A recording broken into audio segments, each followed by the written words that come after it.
ದಿವಂಗತ ಹಿರಿಯ ಸಾಹಿತಿ ನಿರ್ದೇಶಕ ಸಿ.ವಿ. ಶಿವಶಂಕರ್ ಅವರ ಸ್ಮರಣಾರ್ಥವಾಗಿ ಸಿ.ವಿ. ಶಿವಶಂಕರ್ ಕಲಾ ಪ್ರತಿಷ್ಠಾನ ವತಿಯಿಂದ ಭವ್ಯ ಕಾರ್ಯಕ್ರಮವನ್ನು ಆಯೋಜಿಸಲಾಯಿತು.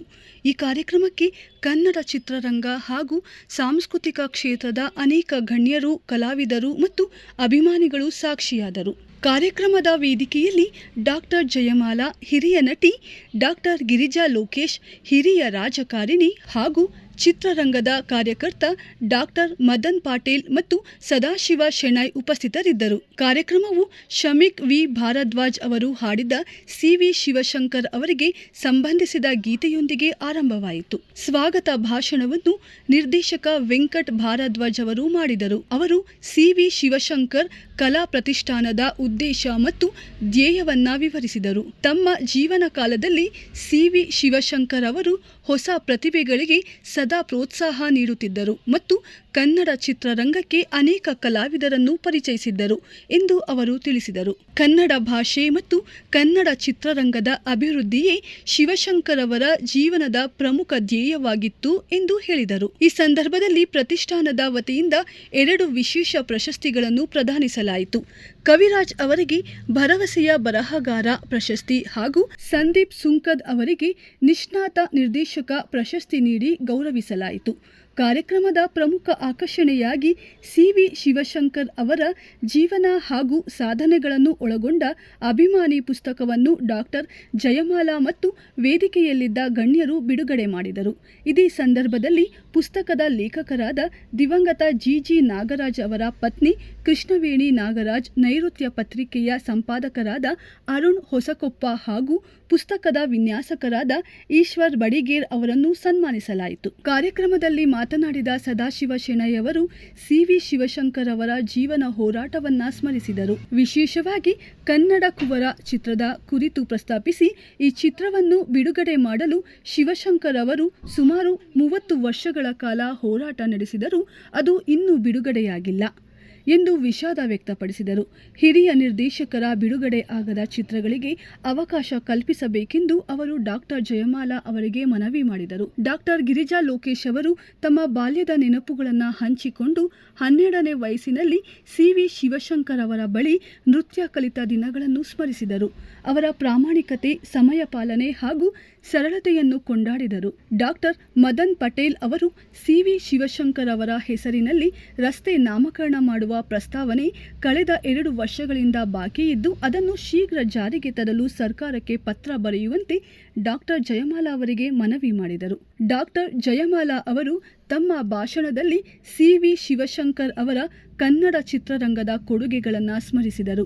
ರಸ್ತೆ ನಾಮಕರಣದ ವಿಷಯವಾಗಿ ಸರ್ಕಾರಕ್ಕೆ ಪತ್ರ ಬರೆಯುವುದಾಗಿ ಭರವಸೆ ನೀಡಿದರು. ಜೊತೆಗೆ ಹಿರಿಯ ನಿರ್ದೇಶಕರ ಹಳೆಯ ಸಿನಿಮಾಗಳನ್ನು ಡಿಜಿಟೈಸ್ ಮಾಡಿ ಸಂರಕ್ಷಿಸುವ ಅಗತ್ಯತೆಯ ಕುರಿತು ಮಾತನಾಡಿ ಕನ್ನಡ ಚಿತ್ರರಂಗದ ಇತಿಹಾಸ ಉಳಿಸಬೇಕಾದ ಮಹತ್ವವನ್ನು ಒತ್ತಿ ಹೇಳಿದರು. ಕವಿರಾಜ್ ಮತ್ತು ಸಂದೀಪ್ ಸುಂಕದ್ ಅವರಿಗೆ ಸ್ಮರಣಿಕೆ ಹಾಗೂ ನಗದು ಬಹುಮಾನಗಳೊಂದಿಗೆ ಸಿ.ವಿ.ಎಸ್ ಪ್ರಶಸ್ತಿಯನ್ನು ಪ್ರದಾನಿಸಲಾಯಿತು. ಕಾರ್ಯಕ್ರಮದ ಕೊನೆಯಲ್ಲಿ ಲಕ್ಷ್ಮಣ್ ಶಿವಶಂಕರ್ ಅವರು ವಂದನಾರ್ಪಣೆ ಸಲ್ಲಿಸಿ ಕಾರ್ಯಕ್ರಮಕ್ಕೆ ಆಗಮಿಸಿದ ಎಲ್ಲ ಗಣ್ಯರಿಗೆ ಧನ್ಯವಾದಗಳನ್ನು ತಿಳಿಸಿದರು. ತಮ್ಮ ತಂದೆಯವರ ಕನ್ನಡ ಚಿತ್ರರಂಗ ಪ್ರವೇಶ ಹಾಗೂ ಸುಬ್ಬಯ್ಯ ನಾಯ್ಡು ಡ್ರಾಮಾ ಕಂಪನಿಯಿಂದ ಅವರಿಗೆ ದೊರೆತ 2ನೇ ಜನ್ಮವನ್ನು ಅವರು ಸ್ಮರಿಸಿದರು. ಸಮಯ ಪಾಲನೆಯೊಂದಿಗೆ ಕಾರ್ಯಕ್ರಮವನ್ನು ಅಚ್ಚುಕಟ್ಟಾಗಿ ನಡೆಸಲಾಗಿದ್ದು, ನಿರೂಪಕಿ ಸುಮತಿ ಅವರು ಸುಂದರ ಕನ್ನಡ ನಿರೂಪಣೆ ವಿಶೇಷ ಮೆಚ್ಚುಗೆಗೆ ಪಾತ್ರವಾಯಿತು. ಹಿರಿಯ ಕಲಾವಿದ ಸುಂದರ್ ರಾಜ್ ಹಾಗೂ ಹಿರಿಯ ಸಾಹಿತಿ ಮತ್ತು ಪತ್ರಕರ್ತ ಜೋಗಿ ಅವರು ಕೂಡ ಕಾರ್ಯಕ್ರಮದಲ್ಲಿ ಉಪಸ್ಥಿತರಿದ್ದರು. ಕಾರ್ಯಕ್ರಮದ ಮಧ್ಯದಲ್ಲಿ ಸಂಹಿತಾ ಮತ್ತು ತ್ರಿಧರ ಅವರು ಬೆಳೆದಿದೆ ನೋಡ ಬೆಂಗಳೂರು ಗೀತೆಯನ್ನು ಹಾಡಿ ಕಾರ್ಯಕ್ರಮಕ್ಕೆ ಮತ್ತಷ್ಟು ಮೆರುಗು ತಂದರು. ಸಿ.ವಿ. ಶಿವಶಂಕರ್ ಕಲಾ ಪ್ರತಿಷ್ಠಾನ ಮುಂದಿನ ದಿನಗಳಲ್ಲಿ ಕನ್ನಡ ಚಿತ್ರರಂಗದ ಪ್ರತಿಭಾವಂತ ಕಲಾವಿದರು ಮತ್ತು ತಾಂತ್ರಿಕರನ್ನು ಗುರುತಿಸಿ ಪ್ರೋತ್ಸಾಹಿಸುವ ಕಾರ್ಯವನ್ನು ಇನ್ನಷ್ಟು ಪರಿಣಾಮಕಾರಿಯಾಗಿ ಮುಂದುವರಿಸುವ ಉದ್ದೇಶ ಹೊಂದಿದೆ. ನಮಸ್ಕಾರ, ನಾನು ವೆಂಕಟ್ ಭಾರದ್ವಾಜ್ ಅಂತ ಡೈರೆಕ್ಟ್ರು. ನಾನು ಸಿ.ವಿ. ಶಿವಶಂಕರ್ ಅವರ ಹಿರಿಯ ಮಗ. ನನ್ನ ತಮ್ಮ ಲಕ್ಷ್ಮಣ್ ಅಂತ.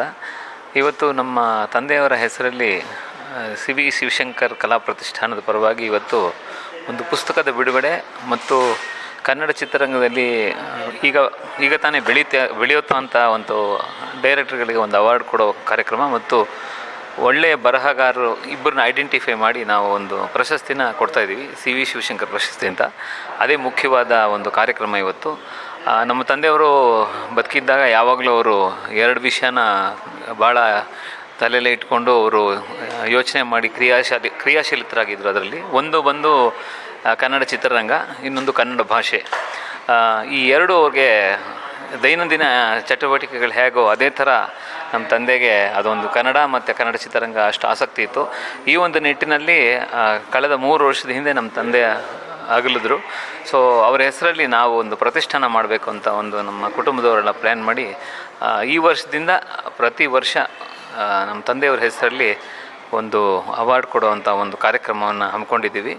ಸೊ ಹಾಗಾಗಿ ನಿಮ್ಮೆಲ್ಲರ ಮಾಧ್ಯಮದ ಮಿತ್ರರ ಸಹಕಾರ ಇರಲಿ. ಯಾಕಂದರೆ ಇವತ್ತಿಂದ ನಾವು ಮೊದಲನೇ ಹೆಜ್ಜೆ ಇಡ್ತಾ ಇದ್ದೀವಿ ಕನ್ನಡ ಚಿತ್ರರಂಗದಲ್ಲಿ ಸೇವೆ ಮಾಡಿದವ್ರಿಗೆ ಮತ್ತು ಮುಂದೆ ಬರುವಂಥ ಕನ್ನಡ ಚಿತ್ರರಂಗದ ಯುವ ಪೀಳಿಗೆ ಟೆಕ್ನಿಷಿಯನ್ಸ್ ಯಾರಿಗೆ ಅವ್ರನ್ನೆಲ್ಲ ಗುರುತಿಸಿ ಒಂದು ಅವಾರ್ಡ್ ಕೊಡುವಂಥ ಕಾರ್ಯಕ್ರಮವನ್ನು ನಾವು ಪ್ಲ್ಯಾನ್ ಮಾಡ್ಕೊಂಡಿದ್ದೀವಿ. ಅದೇ ಇದು ಸದ್ಯಕ್ಕೆ ಇವಾಗ ನಾವು ಶುರು ಮಾಡ್ತಾ ಇರೋದು ಇಬ್ಬರಿಗೆ, ಒಬ್ಬರು ಪ್ರತಿಭಾವಂತ ಒಬ್ಬ ಯುವ ನಿರ್ದೇಶಕನಿಗೆ ಮತ್ತು ಚಾಲ್ತಿಯಲ್ಲಿರೋ ಅತ್ಯುತ್ತಮವಾದ ಬರಹಗಾರರಿಗೆ ನಾವು ಕೊಡ್ತಾಯಿದ್ದೀವಿ. ಮೊದಲನೇದಾಗಿ ಶಾಕಾಹಾರಿ ನಿರ್ದೇಶಕರಾದ ಸಂದೀಪ್ ಸುಂಕದ ಮತ್ತು ಕವಿರಾಜು ಇವರಿಬ್ಬರಿಗೆ ನಾವು ಪ್ರಶಸ್ತಿಯನ್ನು ಕೊಡ್ತಾಯಿದ್ದೀವಿ. ಇವಾಗ ಅದೇವರು ಸಂಕಲ್ಪ ಮಾಡಿದ್ರೆ ನಮ್ಗೆ ಇನ್ನೂ ಜಾಸ್ತಿ ಕೊಡಬೇಕಂತ ಪ್ಲ್ಯಾನ್ ಇದೆ. 2ರಿಂದ ಶುರು ಮಾಡಿದ್ದೀವಿ ನಾವು. ಇನ್ನು ಮುಂದೆ ಕಾರ್ಯರೂಪ ಹೇಗೆ ನಾವು ನೋಡ್ಬಿಟ್ಟು ಡಿಸೈಡ್ ಮಾಡ್ತೀವಿ ಅದನ್ನು. ಅದೇ ಉದ್ದೇಶ ಇಷ್ಟೇ. ಅವರು ಯಾವತ್ತಿದ್ರೂ ನಮ್ಮ ತಂದೆಯವರು ಹೊಸ ಪ್ರತಿಭೆಗಳನ್ನು, ಬಹಳಷ್ಟು ಹೊಸ ಪ್ರತಿಭೆಗಳು ಈ ಎಷ್ಟು ಜನ ಇವತ್ತಿನ ದಿವಸ ಕನ್ನಡ ಚಿತ್ರರಂಗದಲ್ಲಿ ಸುಮಾರು ಜನನ ಮುಂದೆ ತಂದರು. ಅದೇ ರೀತಿ ನಾವು ಕೂಡ ನಮ್ಮ ಕೈಲಾದ ಮಟ್ಟಕ್ಕೆ ಹೊಸಬರನ್ನ ಗುರುತಿಸಿ ಒಂದು ಪ್ರಶಸ್ತಿನ ಅವ್ರ ಹೆಸರಲ್ಲಿ ಕೊಡೋಣ ಅನ್ನೋ ಉದ್ದೇಶದಿಂದ ಈ ಕಾರ್ಯಕ್ರಮ ಹಮ್ಮಿಕೊಂಡಿದ್ದೀವಿ. ಅದಕ್ಕೆ ಪೂರಕವಾಗಿ ನಮಗೆ ಗೌರವಾನ್ವಿತ ಅತಿಥಿಗಳು ಬರ್ತಾ ಇದ್ದಾರೆ.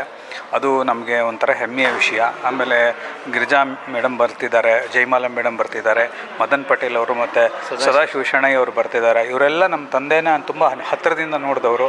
ಸೊ ಸುಬ್ಬಯ್ಯ ನಾಯ್ಡು ಕಂಪ್ನಿಯಲ್ಲಿ ನಮ್ಮ ತಂದೆ ಇದ್ದಿದ್ದರಿಂದ ಗಿರಿಜಾ ಲೋಕೇಶ್ ಅವ್ರಿಗೂ ಮತ್ತು ನಮಗೂ ಒಂಥರ ತುಂಬ ಆತ್ಮೀಯ ಸಂಬಂಧ ಇದೆ. ಅದಕ್ಕೋಸ್ಕರ ಅವರೆಲ್ಲ ಬಂದು ಶುಭ ಹಾರೈಸ್ತಾ ಇದ್ದಾರೆ. ಹೀಗೆ ಇದು ಮುಂದುವರಿಯುತ್ತೆ. ಎಲ್ಲರ ಸಹಕಾರ ಇರಬೇಕು, ಮಾಧ್ಯಮದ ಸಹಕಾರ ಮೊದಲು ಇರಲೇ ಇರಬೇಕು. ಯಾಕಂದರೆ ಇದು ಎಲ್ಲರಿಗೂ ಇದು ಯಾರಿಗೂ ನಾವು ಇದಾಗಿಲ್ಲ, ಎಲ್ಲರಿಗೂ ಮುಕ್ತವಾಗಿ ನಾವು ಕರಿತಾ ಇದ್ದೀವಿ. ನೋಡೋಣ ಹೇಗಾಗುತ್ತೆ ನಮ್ಮ ಮುಂದಿನ ದಿನಗಳಲ್ಲಿ ಅನ್ನೋದು ಕಾದು ನೋಡಬೇಕು. ನಮಸ್ಕಾರ ಸ್ನೇಹಿತರೆ.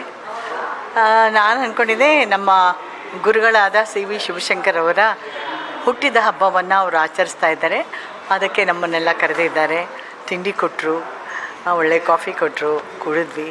ಅವರ ನೆನಪನ್ನು ಮಾಡ್ಕೊಳ್ಳೋದು ಅನ್ನೋ ಒಂದು ಸಂಭ್ರಮ ಅಂತ ಅಂದ್ಕೊಂಡಿದ್ದೆ. ನನಗೆ ಸನ್ಮಾನ ಮಾಡ್ತಿದ್ದಾರೆ ಅಂತ ನನಗೆ ಗೊತ್ತಿಲ್ಲ, ಖಂಡಿತ ನನಗೆ ಗೊತ್ತಿಲ್ಲ. ಬಟ್ ನನಗೆ ಅವರು ಗುರುಗಳಾಗಿ ದೊರೆತದ್ದು ನನ್ನ ಪುಣ್ಯ ಅಂತ ನಾನು ಅಂದ್ಕೊಂಡಿದ್ದೀನಿ.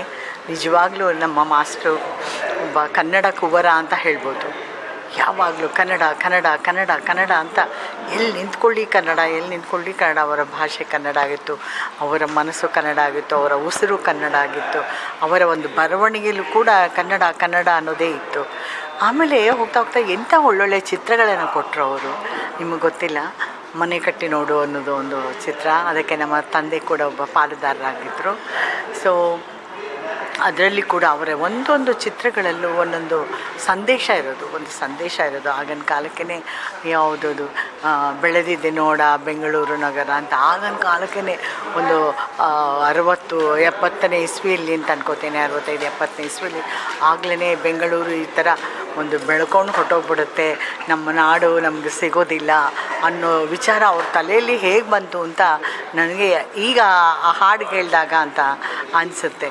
ಬಹಳ ಒಳ್ಳೆ ಉದಯ್ ಕುಮಾರ್ ಅವರು ಅವ್ರ ಚಿತ್ರಗಳೆಲ್ಲ ಆ್ಯಕ್ಟ್ ಮಾಡಿದ್ದಾರೆ. ಎಷ್ಟೊಂದು ಒಳ್ಳೊಳ್ಳೆ ಕಲಾವಿದರು ಆ್ಯಕ್ಟ್ ಮಾಡಿದ್ದಾರೆ. ನನ್ನನ್ನು ಕಲಾವಿದೆಯಾಗಿ ಮಾಡಬೇಕು ಅಂತ ಸಣ್ಣ ವಯಸ್ಸಿನಿಂದ ನನ್ನನ್ನು ಜೊತೆಯಲ್ಲೇ ಕರ್ಕೊಂಡು ಸುತ್ತೋರು, ಗಾಂಧಿನಗರ ಸುತ್ತೋರೋ ಎಲ್ಲಿ ಸುತ್ತೋರೋ ನನಗೆ ಗೊತ್ತಾಗ್ತಿರಲಿಲ್ಲ.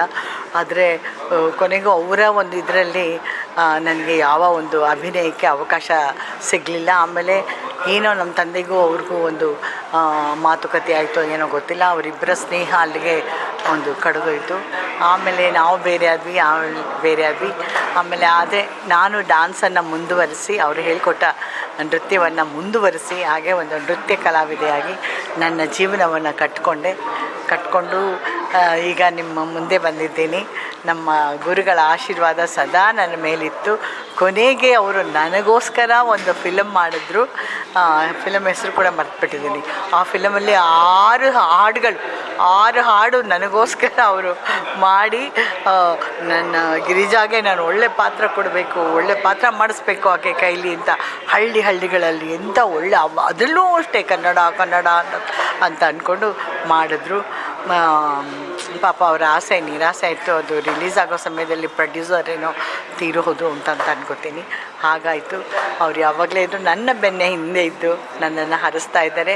ಹಾಗಾಗಿ ಇನ್ನೂ ಕೂಡ ನಾನು ಈ ಅಭಿನಯ ಕಲೆಯಲ್ಲಿ ನಾನು ಮುಂದುವರಿತಾ ಇದ್ದೀನಿ ಅಂದರೆ ನನ್ನ ಗುರುಗಳ ಆಶೀರ್ವಾದ ಕಾರಣ. ಈ ದಿನ ಇವರೆಲ್ಲ ಸೇರಿ ನಮ್ಮ ಮನೆಯ ಫಂಕ್ಷನ್, ಆ ಮಕ್ಕಳನ್ನೆಲ್ಲ ನೋಡಿ ಬಹಳ ಖುಷಿಯಾಯಿತು.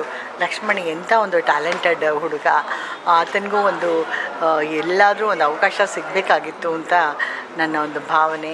ಯಾವಾಗಲಾದ್ರೂ ಸಿಕ್ಕುತ್ತೆ ಅನ್ನೋ ಒಂದು ಇದನ್ನು ಧ್ಯೇಯವನ್ನು ಇಟ್ಕೊಂಡು ನಮ್ಮ ಗುರಿ ಅದಾಗಿರಬೇಕು. ಸಿಗೋವರೆಗೂ ನಾವು ನಮ್ಮ ಪ್ರಯತ್ನವನ್ನು ಮಾಡ್ತಾನೇ ಇರಬೇಕು ಅಂತಂದ್ಬಿಟ್ಟು ಅವರ ಮುಂದಿನ ಪೀಳಿಗೆ, ನಮ್ಮ ಗುರುಗಳ ಮುಂದಿನ ಪೀಳಿಗೆ ಅಭಿನಯ ಕಲೆಯಲ್ಲಿ ತಮ್ಮನ್ನು ತಾನು ತೊಡಗಿಸ್ಕೋಬೇಕು ಅಂತ ನಾನು ಕೇಳ್ಕೊತೀನಿ. ನಿಮ್ಮೆಲ್ಲರಿಗೂ ಧನ್ಯವಾದ.